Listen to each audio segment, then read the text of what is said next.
good sales, but we just need to have more sales, probably the easiest thing to do is for you to think about acquiring companies or assets that already have aggregated the attention and the eyeballs of your ideal customer profile. So we're talking about someone who's already done the work to build an audience of the people who are your ideal buyers. And when you acquire an asset like this or a company like this, then you're acquiring access to all of these leads that instantly are available for you to provide your messaging to and see if you can get them to start converting. So let's talk about some of these. Email, somebody who has already created an email list. Typically, this is going to be like an email newsletter, some sort of content-based thing, but it could be a list of buyers or something else. Now, keep in mind when you're acquiring assets like this, there are rules, there are GDPR rules, there are privacy rules, there are all kinds of things that that might apply from a legal standpoint. So if you're going to acquire an asset like that, think about getting good legal counsel before you do so that you won't run afoul of that. There are spam can rules and things like that. Now, normally, if you're acquiring the company that owns the email list as opposed to acquiring the email list as an asset, there won't be a terrible challenge for you in that. You'll ultimately step into the shoes of the people who had the email list before, but you'll want to structure this in a way so that you don't run afoul of any of those rules. And there's more and more privacy rules coming about constantly. Now, the other nice thing about an email list, when you acquire that, you may be able to, again, rules, terms of service are changing all the time, so you want to check this out, but you may be able to upload that list as a custom audience into Google or Facebook or other social media or other platforms and retarget the people that are on the email list via having their email list. So you just basically upload that list of the customers that are now your customers because you acquired them, and then you're able to run retargeting ads. We find retargeting ads to be really, really effective. So remember, you can acquire the asset itself. In this case, it would be the email account would be what you would generally acquire. So let's say that they're mailing out of ActiveCampaign as an email service provider, then you would go and you would acquire that account, and that would be an asset that you could acquire. Now, another way to do it would be to simply get a list of names, and that's usually very, very ineffective, both from a compliance standpoint and from a standpoint of then you've got to get all of those warmed up on another server. You've got to send emails out. They're not recognizing where they're coming from, and it's just not a consistent kind of continuity handshake of an exchange when you're just buying like a list of names. So I'd recommend against that. But when you do think about acquiring an actual email list, having a giant list of people who are available for you to email your offers to and continue to love and nurture on with great content, it can be very, very valuable. Also for that remarketing. Another thing that you could do is you could acquire television channels. So you can acquire television channels or programs. So the channel is the actual distributor that is broadcasting television. But remember that these days, TV can be much, much different. It can be a syndicated show. It could be a television show that you're acquiring that maybe appeals to your target market. We have a lot of people in the real estate space that look at doing things like that. So there's a show about flipping houses and somebody's selling information on a course on how to flip houses. Well, that'd be a great asset to own because all the people that are watching the show are interested in flipping houses. So to provide them with a course and have all those leads available to you could be pretty valuable. So TV shows are kind of interesting, and not a lot of people think about the possibility of acquiring TV shows, but those are assets that you'll see if you start reading Entertainment Weekly and the industry publications, Variety, and things like that. You'll find that a lot of shows are exchanging hands, and they can be quite valuable, particularly inexpensive to produce shows that are showing up on channels like Bravo and things like that can be very, very valuable for you.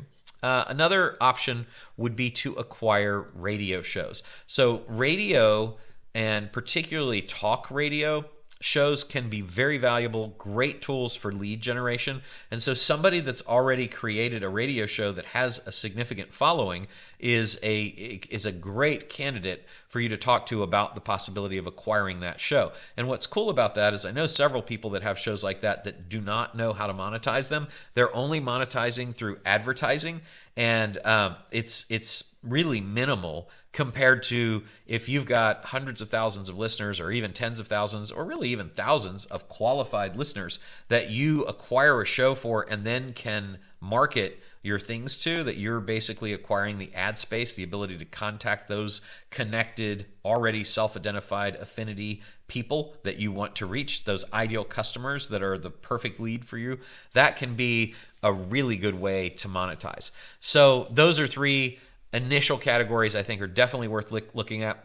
I mentioned that email lists are frequently e-newsletters, so that could fall into the category of newsletter as well, but there's still quite a few printed newsletters. There are also audio newsletters, and so newsletters can really fall across the board. They could be delivered electronically via email. They could be a print newsletter that gets mailed out through snail mail, good old snail mail with paper.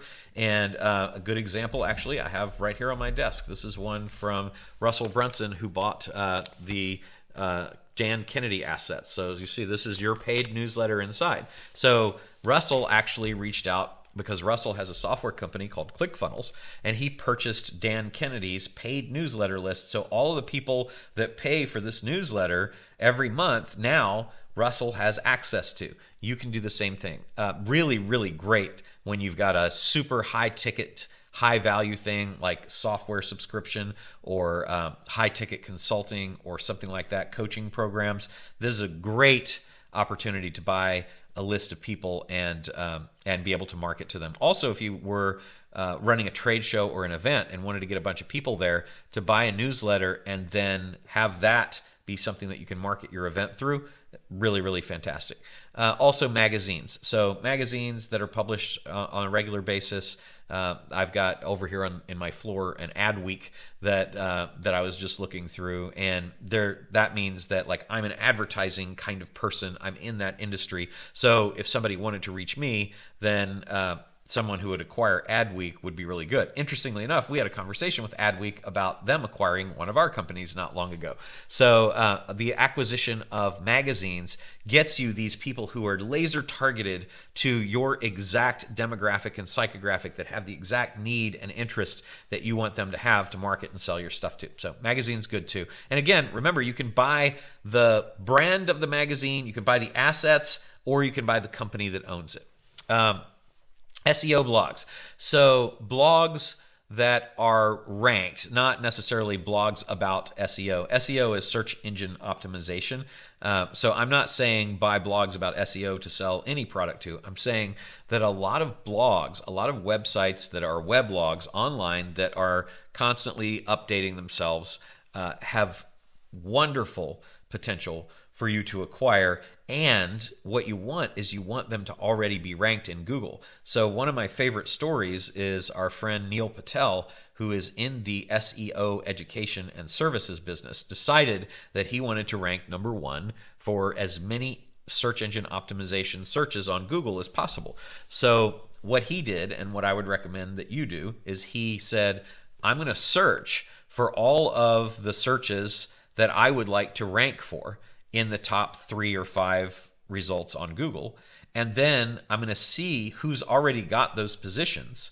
And then I'm going to reach out to those people and see if I can acquire them. And so Neil actually did that and reached out and acquired dozens and dozens of SEO blogs about search engine optimization that were ranking for, like, if somebody said, how do I get my company to rank number one for SEO? How do SEO expert, SEO advisor, SEO service? He would look at all of those different terms, and then he would find out who was ranking, and he'd say, okay, well, the number one ranker there is XYZ SEO. I'm going to reach out to them and see if I can do it. And so he started acquiring them so that he shows up now. His blogs show up in the top search results for SEO. What's cool about that is it's immediate social proof for him that he's clearly the choice, because he's selling you SEO services and his blogs about SEO rank in the top. But most of those he didn't do himself. He was able to do it through acquisition. So for you, the strategy would be that you say, what are the terms that my ideal customers are searching for? Then you put those into Google, and you see what are the top 5 results for each of those searches that your ideal customer is searching for. Then you make a list of all those people. You go and you find out who are the owners. You reach out to them and you say, I'm interested in acquiring your site. And by that, you make a few of those acquisitions, you start to rank very, very high. And as you do, you'll be building your lead flow because you'll have access to those people, and you'll also have new people coming in all the time as well because it ranks well on Google. So great thing to do. Another one that I mentioned is videos. So SEO'd videos. So not just going out and acquiring videos, but actually saying, okay, let's say that you want to have let's say that you're marketing to video gamers, and you want to have something that shows them hacks and tips and tricks. So it could be, 5 PlayStation hacks that League of Legends. Well, that's not accurate, I guess. Five hacks that League of Legends players use for something that's important to them in the game. And that would be a video that if you Googled League of Legends hacks would show up, let's say, number 1, 2, or 3.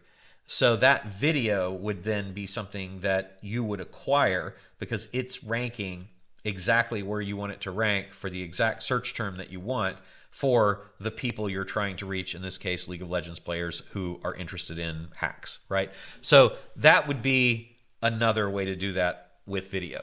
Also, social media accounts. Social accounts can be very, very valuable. So there are accounts on Instagram that are just dedicated to travel, that are just dedicated to men's shoes, that are just dedicated to specific things that you might be selling. So if you are selling men's shoes, men's custom shoes, then a friend of ours is a very well-known shoe influencer for men's dress shoes. Believe it or not, he has shoe companies that make custom men's shoes that are $2,000, $3,000, $5,000 that are sending him shoes and inviting him to their factory and things like that because he has this big market of guys that like custom shoes.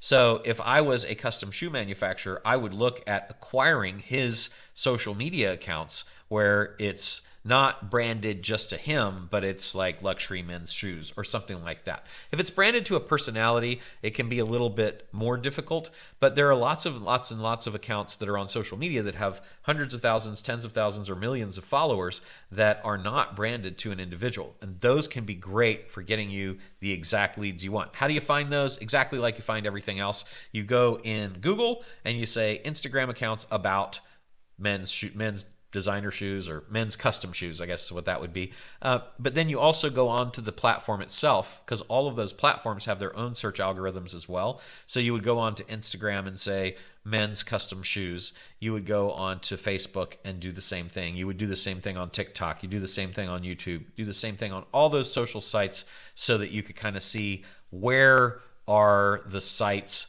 that on each of these platforms, what are the channels or the people that have created an account that have aggregated the attention and eyeballs of this ideal customer interest. So social accounts are really, really good. And then also podcasts. So podcasts are ever increasing. I mean, over the last 5-10 years, they've just really taken off. And leads from podcasts that you own are really strong. The demographic there is a higher end demographic typically. They're people who are a little bit farther on in life. They're very good consumers. They have strong income. And so you'll find that if you can start acquiring podcasts around whatever your target market is listening to there, that you'll pick up a really good audience of people that are definitely strong buyers.